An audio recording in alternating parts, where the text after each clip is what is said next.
This is the Los Angeles County Emergency Test System. This is not a test. The Los Angeles County Sheriff's Department is now in... For Korean Americans in Koreatown, the Korean language radio was their lifeline. It gave them updates about where there were troubles and what areas to avoid.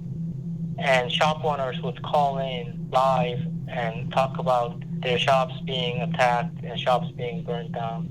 And the young people in Koreatown, they got organized and they started dispatching volunteers to shops that needed help protecting them.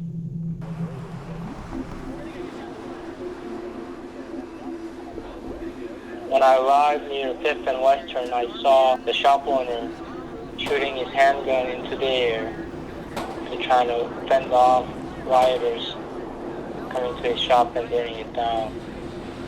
And at the same time, I also ran into a bunch of civilian clothes people, all with different types of firearms, showing up just to protect the supermarket at the corner of 5th and Western.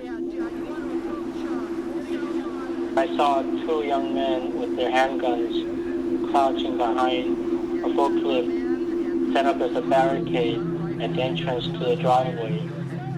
I focused on them and got this moment when them two were looking towards Western Avenue for a would-be rioters that might approach towards the supermarket. When I found out that the volunteers were staying overnight at 5th and Western to protect the supermarket from rioters, I decided to stay with them. And in the middle of the night, there was a barrage of gunfire. It sounded like it came from a place not too far. A moment after, a van pulled up saying that they just drove through 3rd Street and Hobart and got shot at.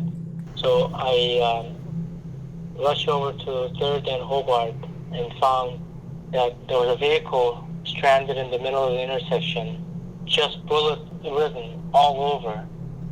And 4 young kids were pulled out of the vehicle, resting against the pizza shop nearby. One was bleeding really bad. Others were all bloodied, had some sort of gunshots to them. And that's how I found out that Eddie Lee, who was in my picture in the foreground, was killed during the shootout when they were responding to a plea to help one of the shops in the area. When they were responding, I heard from a witness that some of them were brandishing their weapons out the window to show that they were armed and that they were serious about protecting these shops.